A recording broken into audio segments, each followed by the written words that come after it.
Dans les pays en voie de développement, comme le Cameroun par exemple, une grande partie de la population n'a pas de compte bancaire.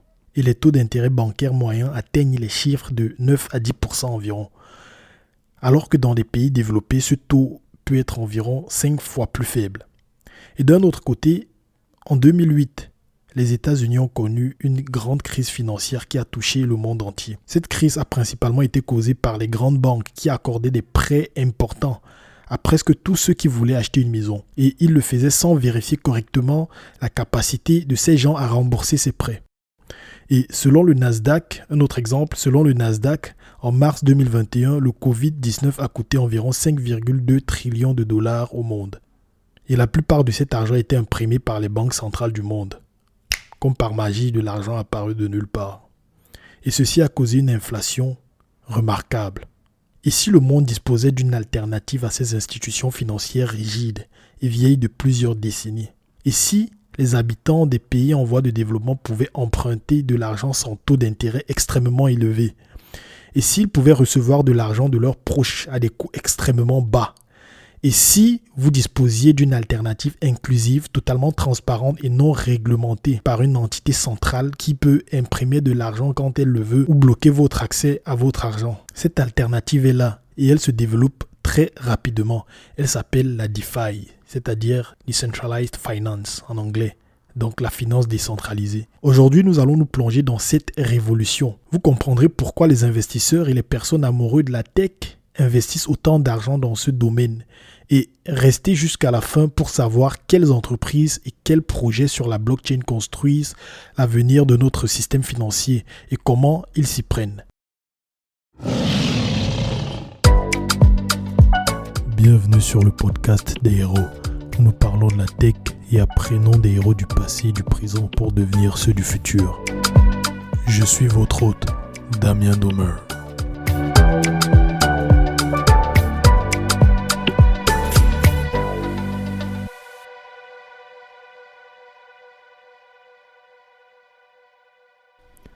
Avant de commencer l'épisode, sachez que vous pouvez avoir gratuitement la version audio de la plupart des livres dont je parle dans ce podcast. Oui, gratuitement, grâce à Audible. Audible est une plateforme où vous pouvez acheter et écouter des livres audio. Si vous utilisez mon lien, doumer.me/audible, donc doumer.me/audible, audible, doumer.me/audible. Bon, le lien est dans la description. Donc, si vous utilisez mon lien et que c'est votre première fois d'utiliser votre compte Audible, vous aurez le livre dont je parle dans cet épisode gratuitement ou n'importe quel autre livre audio de votre choix. En fait, j'aime les livres audio car ils sont super pratiques, surtout quand vous êtes dans les transports en commun ou dans une salle d'attente et que vous voulez faire bon usage de votre temps. Alors, qu'est-ce que la DeFi? La DeFi, ou plutôt finance décentralisée, est un terme donné à un ensemble d'activités financières peer-to-peer, donc pair à pair, se déroulant sur la blockchain et accessible à toute personne disposant d'une connexion Internet. La DeFi propose des services financiers offerts par les banques classiques, les banques d'aujourd'hui dans le monde réel qu'on connaît, et à la différence près qu'aucune entité centrale n'y participe. Certains de ces services comprennent le prêt, l'épargne avec intérêt, l'emprunt et beaucoup d'autres. Et ces services présentent un avantage par rapport au système bancaire traditionnel parce que dans ces services-là, il n'y a pas d'entité centralisée qui peut bloquer les paiements ou vous interdire l'accès de votre argent jusqu'à un certain montant. Et c'est totalement anonyme, vous n'avez pas besoin de fournir une pièce d'identité. Et aussi, ils sont très rapides et sûrs. Car ils ne sont plus traités par des êtres humains, mais automatisés par un code que n'importe qui peut inspecter et scruter et se rassurer de la bienveillance de ce code-là. La DeFi vous donne aussi un contrôle total sur votre argent. Pas de limite de retrait, pas de limite de dépôt minimum et bien d'autres. Et il y a aussi une transparence totale. Vous pouvez voir où va votre argent, comment fonctionne le système DeFi et il n'est pas opaque comme les systèmes financiers actuels. Il n'y a pas de magie, il n'y a pas de trucs qui se passent en background que personne ne va vous expliquer. Bon, tout ça c'est bien beau, mais qu'est-ce que je fais avec la DeFi? Qu'est-ce que vous pouvez en faire? À quoi ça me sert en fait? Pourquoi ça me concerne?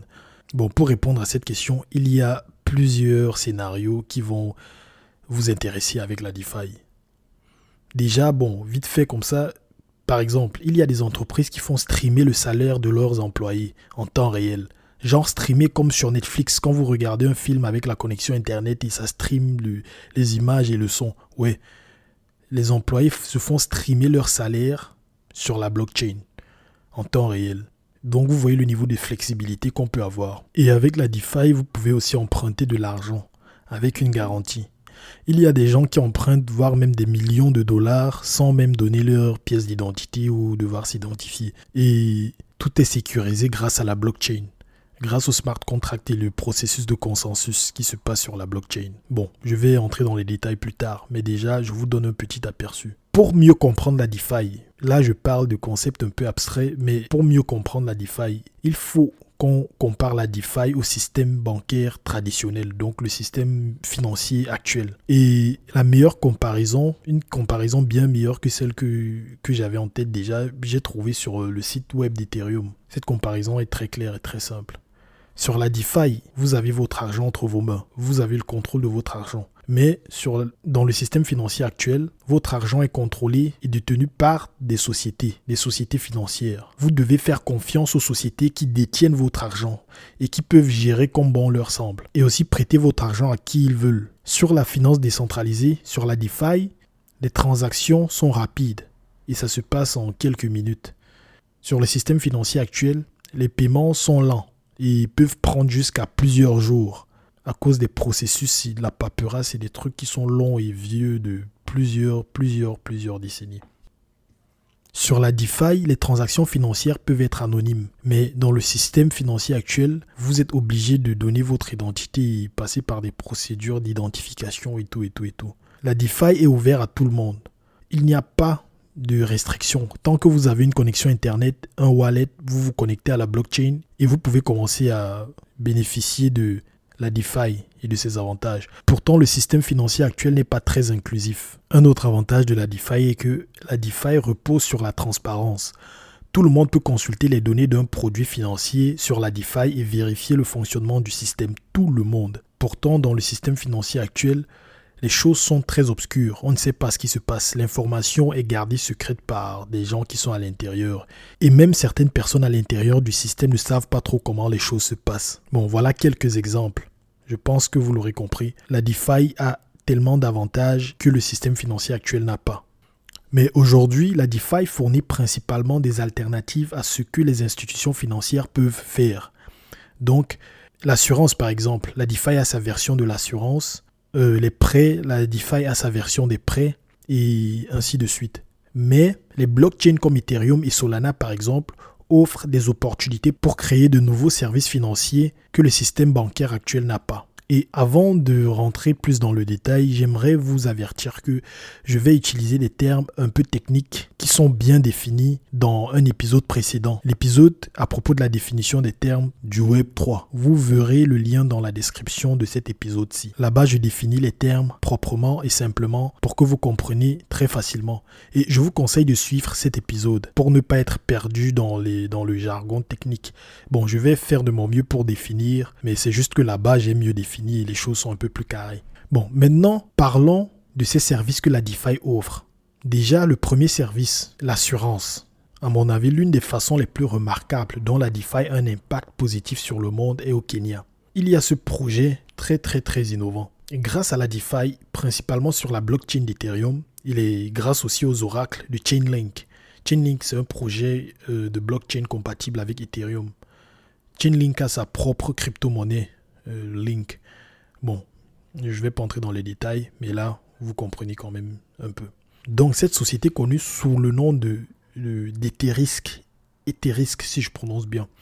Cette société a créé une solution DeFi qui assure et protège des centaines de milliers d'agriculteurs kenyans contre la sécheresse et les inondations. Et je trouve ça merveilleux. Comment ils font ça? Ils s'appuient sur les réseaux décentralisés d'oracles de Chainlink. Parce que Chainlink a plusieurs réseaux d'oracles un peu partout dans le monde. C'est quoi des oracles? J'ai défini ce qu'est un oracle dans l'épisode précédent. L'oracle, c'est juste une entité qui est capable d'envoyer des données au smart contract qui se trouve sur la blockchain. Et ce qui permet au smart contract d'interagir avec le monde réel dans lequel nous sommes. Et le smart contract, c'est juste un contrat auto-exécutoire qui se trouve sur la blockchain, qui a des instructions qui ne peuvent être modifiées une fois lancées. Donc, je disais, le projet s'appuie sur un réseau d'oracles décentralisé de Chainlink pour obtenir des données météorologiques externes et fiables. Ces données sont diffusées à un smart contract sur la blockchain et elles peuvent être vérifiées par n'importe qui. Ces smart contracts, ils peuvent être vérifiés par n'importe qui. Même les données aussi peuvent être vérifiées par n'importe qui.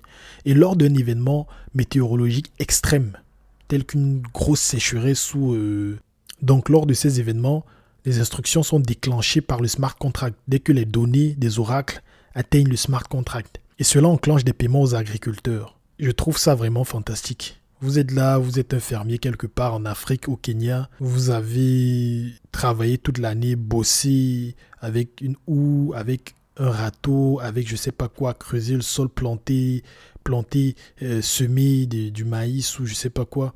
Et après quelques mois, quelques semaines de patience, vous ne pouvez pas récolter parce que la tempête ou la sécheresse est venue tout gâter, tout bousiller. Et là, il y a, grâce aux oracles qui mêlent le monde réel au monde de la blockchain, des instructions spécifiques sont mises en place pour faire bénéficier à ces fermiers d'une assurance. Ils reçoivent des paiements pour les dédommager et tout. Je trouve ça vraiment, vraiment un projet très beau, à mon avis. Et cela n'est qu'un petit exemple. Mais actuellement, le secteur de l'assurance sur la blockchain n'est pas encore très développé. Ça, c'est un exemple remarquable. Mais l'assurance sur la blockchain est plutôt en phase... c'en est encore assez balbutiement, si je peux dire. Parce que la plupart des projets d'assurance sur la blockchain sont plutôt des projets pour assurer ceux qui sont victimes des hacks sur les smart contracts.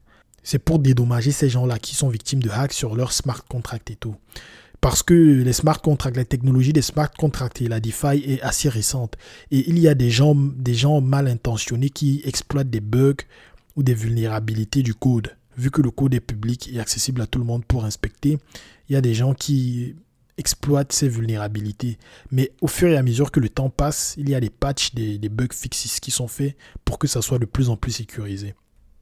L'autre use case dont je voudrais vous parler, c'est l'envoi d'argent. L'envoi et la diffusion d'argent. C'est une fonctionnalité de base des crypto-monnaies en fait. Parce que le Bitcoin et Ethereum et tout ça, de base, ces crypto-monnaies, la plupart ont été conçues pour faciliter la consommation, l'achat, l'envoi d'argent et tout. Mais cette fonctionnalité va encore plus loin. Elle a été poussée encore plus loin par des blockchains comme l'Ethereum. Beaucoup plus loin que le Bitcoin ne l'a fait.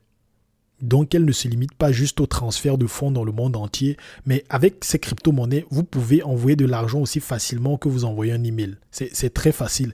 Et tout ce dont vous avez besoin, c'est l'adresse sur la blockchain de la personne à qui vous envoyez. Et vous avez aussi besoin d'un portefeuille, d'un wallet, comme on dit en anglais. Et votre destinataire a aussi besoin d'un wallet. Ce wallet qui contient ses clés privées pour accéder aux fonds qu'il a reçus. Vous pouvez envoyer de très petites ou très grandes quantités d'argent sans restriction. Bon, notez que par argent ici, je veux dire principalement des crypto-monnaies. Je vais beaucoup utiliser le terme argent, mais en fait, je réfère plus aux crypto-monnaies, comme le Bitcoin, l'Ethereum, Solana et bien d'autres. La monnaie réelle dans le monde de la crypto-monnaie est plus représentée par ce qu'on appelle les stablecoins, qui sont des représentations, qui sont plutôt des tokens dont la valeur est calée sur la valeur de la vraie monnaie dans le monde réel. Par exemple, le token qu'on appelle Tether, c'est un token très célèbre qui se calque sur la valeur du dollar américain.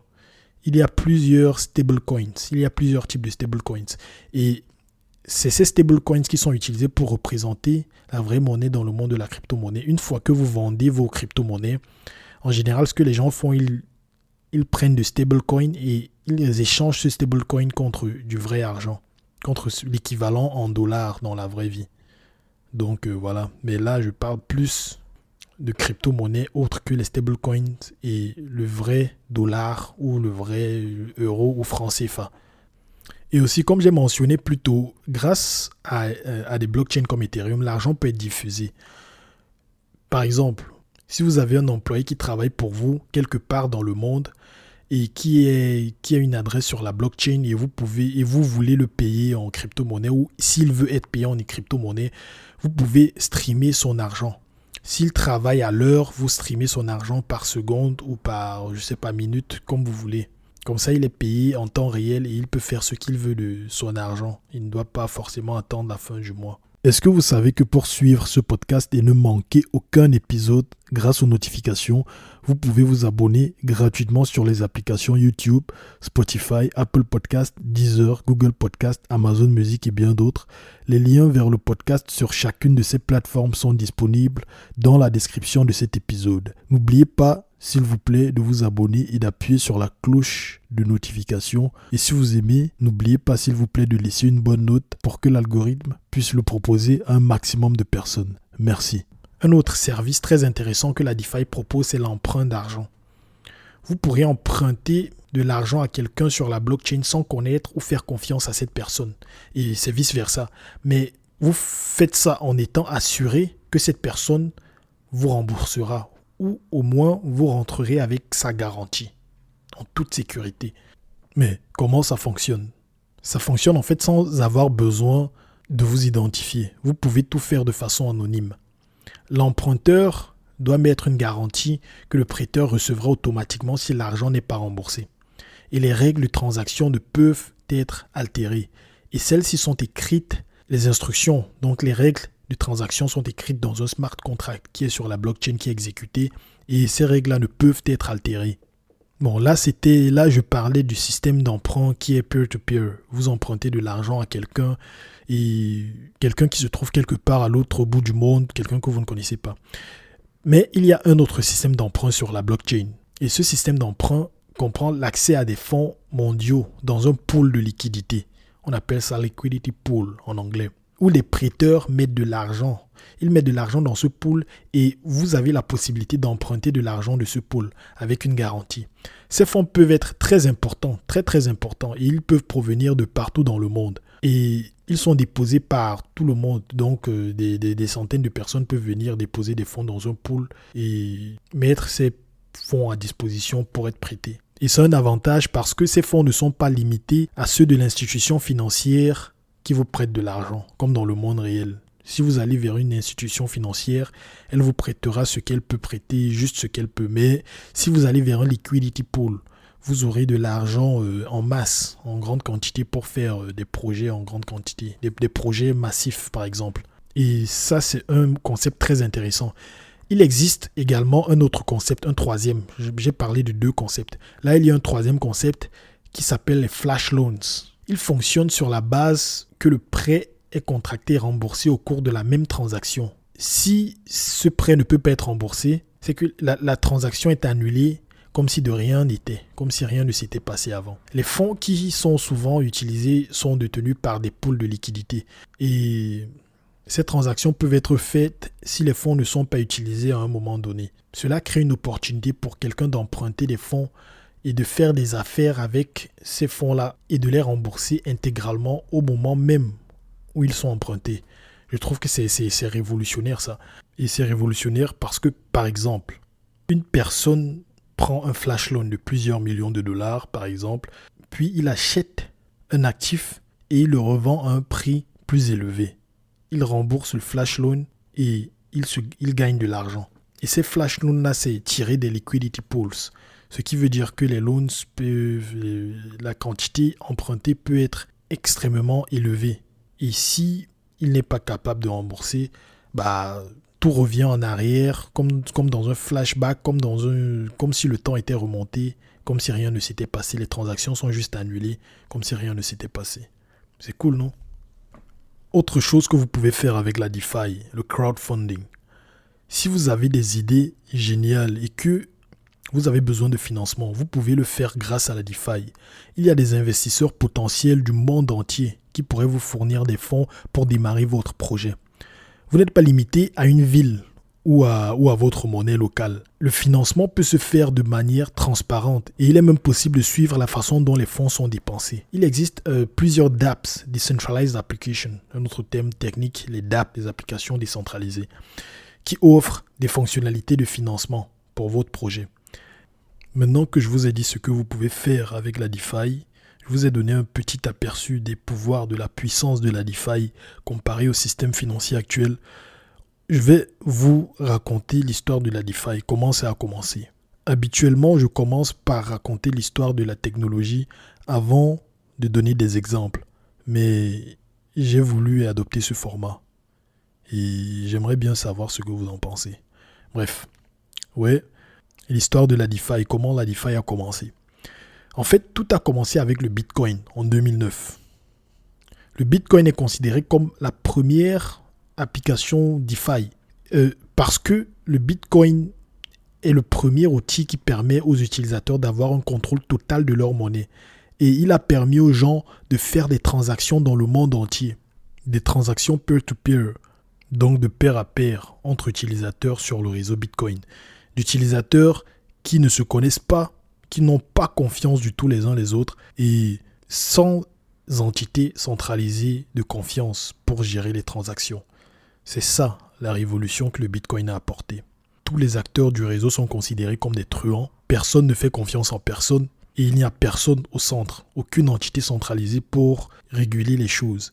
Tout se fait par les nœuds du réseau grâce à un mécanisme de consensus qu'on appelle Proof of Work. Et grâce à ce service financier-là qui était le Bitcoin, la DeFi est née. Donc en fait, le Bitcoin a donné le premier aperçu de la décentralisation et de ses avantages et de ce à quoi le monde pourrait ressembler sans intermédiaires corrompus. Un monde totalement décentralisé. Et puis en 2015, il y a Ethereum qui est arrivé.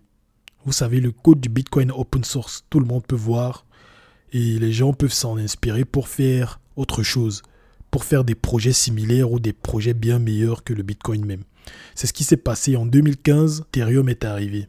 L'Ethereum a tous les avantages du Bitcoin, la décentralisation, l'envoi de monnaie et bien d'autres. Et en plus de ça, l'Ethereum nous donne la possibilité de programmer de la monnaie. Ouais, programmer la monnaie carrément. Et c'est possible grâce au smart contract. C'est Ethereum qui nous a apporté ça.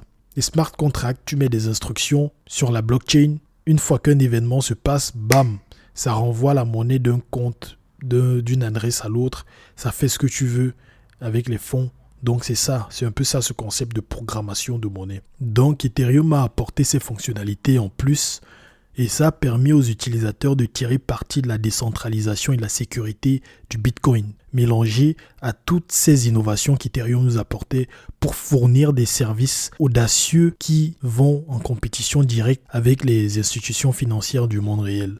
Et c'est ainsi que la DeFi est devenue ce qu'on connaît aujourd'hui. Et des fonctionnalités sont implémentées tout le temps, ça évolue constamment. Il y a de nouvelles fonctionnalités sur Ethereum, des fonctionnalités qu'il n'y avait pas il y a 5 ans sont rajoutées et donnent des possibilités vraiment extraordinaires au réseau Ethereum et pas qu'Ethereum. La DeFi se passe aussi sur d'autres blockchains comme Solana par exemple. Comment est-ce que ces services financiers peuvent être implémentés de façon décentralisée sur la blockchain? Tout à l'heure, j'ai mentionné qu'avec Ethereum, on pouvait programmer de la monnaie et que cela pouvait se faire en toute sécurité grâce à la nature décentralisée des crypto-monnaies. Mais comment l'argent peut-il être programmé? Ça semble étrange, n'est-ce pas? En fait, fondamentalement, la programmation de l'argent se fait grâce au smart contract. La DeFi fonctionne en utilisant des crypto-monnaies et des smart contracts pour créer des services financiers décentralisés. Ces services n'ont pas besoin d'intermédiaires comme les banques et d'autres institutions financières. Fondamentalement, un smart contract contient des instructions pour déplacer des fonds en fonction de certaines conditions. Et ces instructions sont transparentes et ne peuvent pas être trafiquées. Une fois qu'elles sont lancées, c'est bon, elles tournent. Les gens ne peuvent pas les modifier n'importe comment. Par exemple, le compte A peut emprunter de l'argent au compte B avec une garantie. Et le smart contract peut recevoir l'instruction de transférer la propriété de la garantie du compte si le compte A n'a pas remboursé l'argent emprunté au compte B. C'est un peu comme ça que ça fonctionne. Et personne ne peut obliger le smart contract à envoyer la garantie sur un autre compte. Genre le compte C. Non, impossible. Il existe un nom pour ces applications, comme j'ai dit plus tôt, les DApp, les DApp, Decentralized Apps. Les instructions du smart contract qui impliquent des transactions financières peuvent être enclenchées par des éléments de la vie réelle. tel que l'exemple qu'on a vu un peu plus tôt, l'exemple des fermiers kényans qui se font dédommager en cas d'orage ou de sécheresse grâce à une assurance décentralisée. Ouais, grâce aux oracles, cette décentralisation peut être appliquée dans la vie réelle et déclenchée par des événements de la vie réelle. Maintenant qu'on a parlé de la DeFi, de comment c'est né et comment ça fonctionne, je vais vous parler des entreprises qui aujourd'hui créent le futur de la finance. Avant que je ne continue, dans la description de cet épisode, vous trouverez un lien vers un article que j'ai écrit. Et cet article-là contient le lien vers le site web de chacune des entreprises dont je parle. Et vous trouverez aussi la version en anglais et en français de l'article sur mon blog. La première entreprise, Eterisk, je vous ai parlé de cette entreprise plus tôt. C'est l'entreprise qui aide à assurer les fermiers kényans lors de sécheresse ou d'orage. L'exemple que j'ai mentionné plus tôt. La deuxième société dont je parle, c'est Ejara. Ejara, en fait, c'est une application qui permet aux Camerounais, un pays en Afrique centrale, le Cameroun, d'investir dans des actifs, y compris les crypto-monnaies, à partir de petites sommes, de petits montants, genre 1000 francs CFA, c'est-à-dire moins de 2 dollars ou 2 euros. Et ils le font avec leur compte Mobile Money, vu qu'une grande partie de la population n'a pas de compte bancaire. C'est un projet que j'admire vraiment. J'aime beaucoup ce projet parce qu'il ouvre les opportunités d'investissement aux personnes de pays en voie de développement. Et ces personnes, pour la plupart, comme j'ai dit, n'ont pas accès à un compte bancaire.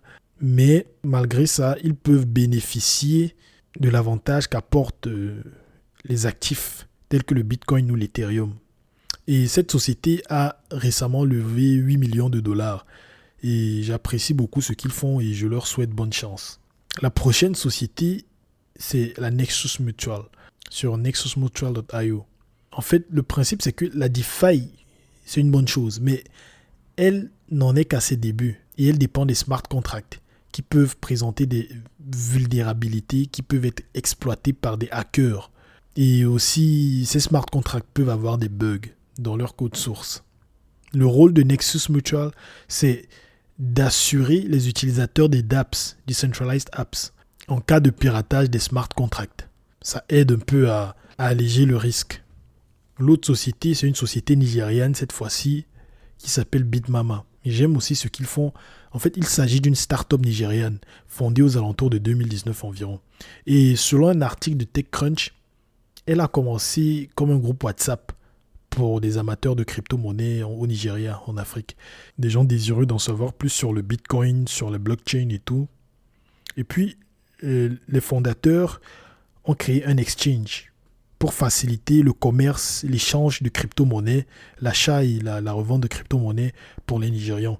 Ils ont ensuite remarqué que les gens avaient besoin de plus que de simple exchange de crypto-monnaies. Et ils voulaient utiliser les crypto-monnaies pour acheter des choses dans la vraie vie. Donc du coup, ils ont créé une carte virtuelle qui permet aux utilisateurs d'acheter des articles et acheter des trucs avec leur crypto-monnaie à partir de ces cartes virtuelles. Genre, vous avez votre carte virtuelle avec de la crypto-monnaie, vous pouvez prendre une souscription chez Netflix ou Amazon. Puis, il y a Compound. Compound est un dApp qui est compatible avec la blockchain et qui permet à ses utilisateurs d'emprunter ou de prêter de la crypto-monnaie avec des intérêts. Le dApp Compound fait automatiquement correspondre le smart contract avec l'emprunteur et les prêteurs et ajuste les taux d'intérêt en fonction des conditions du marché actuel. Une autre caractéristique impressionnante de Compound est qu'il vous permet de déposer votre crypto-monnaie et d'emprunter des pièces, des stablecoins pour encaisser et faire des achats dans le monde réel, par exemple. Ce dernier exemple que je viens de donner, ça me fait un peu penser à ce que les riches font lorsqu'ils veulent faire un gros achat, comme s'acheter un nouveau jet privé ou un yacht, par exemple. Ils ont beaucoup d'assets, genre les stocks, les parts d'entreprises, les œuvres d'art, ce genre de trucs. Ils prennent ces assets-là et ils vont voir des banques qui prennent les assets comme garantie pour leur prêter de l'argent, quoi. Et c'est grâce à cet argent qu'ils ont prêté à la banque pour acheter, qu'ils utilisent pour faire leur achat de méga yachts ou d'autres choses. Ça me fait penser à ça parce que Compound fonctionne un peu de la même manière. Vous avez vos crypto-monnaies, vous pouvez aller, bam, prenez ma crypto-monnaie comme garantie et donnez-moi des stablecoins. Je prends ces stablecoins et puis je vais faire ce que je veux avec. Puis il y a Pound, PWN. Bon, je sais pas trop, PWN, je sais pas trop comment prononcer, mais moi je dis Pound, qui est une plateforme de prêt peer-to-peer et qui prend des garanties, qui prend pour garantie des actifs tels que de la crypto-monnaie et aussi des NFT. Vous avez besoin de l'argent, vous allez sur Pound et vous prêtez de l'argent à une autre personne, un autre utilisateur de la blockchain, vous donnez comme garantie vos crypto-monnaies ou vos NFT. Si vous n'arrivez pas à rembourser l'argent, vos NFT sont pris et comme garantie ou vos crypto-monnaies que vous avez déposées. Mais si vous arrivez à rembourser, tout se passe bien. Donc c'est ça. J'en ai parlé plus tôt, le système de prêt peer-to-peer entre personnes qui ne se font pas confiance et qui ne se connaissent pas. Il y a aussi Uniswap. Uniswap, en fait, il s'agit d'un exchange de crypto-monnaies qui est entièrement décentralisé. Vous échangez vos crypto-monnaies directement et à partir de votre portefeuille au lieu de passer par un exchange comme Coinbase pour faire vos achats de crypto-monnaies. C'est bien parce que ça me fait penser à FTX. Je ne sais pas si vous avez entendu parler de l'exchange qu'on appelle FTX qui était un exchange vraiment criminel. Il prenait les fonds des utilisateurs et faisait ce qu'il voulait avec. Le fondateur Sam Bankman-Fried, alias SBF, est actuellement sous surveillance. Il n'est pas en prison, je sais pas trop pourquoi. Bref, mais c'était des criminels qui ont utilisé les fonds des gens comme ils le voulaient et les gens ne savaient pas trop ce qui se passait. Parce que les exchanges de ce type prennent vos fonds, vous déposez de l'argent pour acheter du bitcoin, ils gardent vos bitcoins et ils gardent vos clés privées. Et c'est mauvais.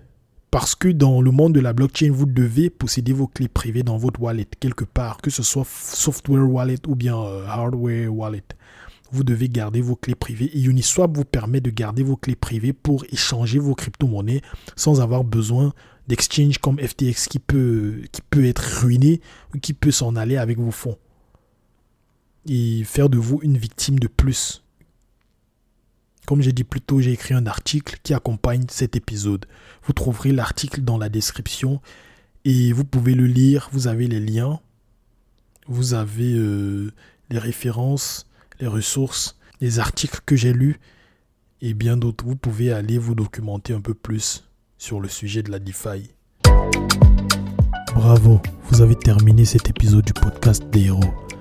Merci de le partager avec 2 personnes de votre entourage. Donnez-lui une note de 5 étoiles et rajoutez un gentil commentaire pour que l'algorithme puisse le proposer à un maximum de personnes. Et suivez-moi sur les réseaux sociaux pour rester à jour. Merci.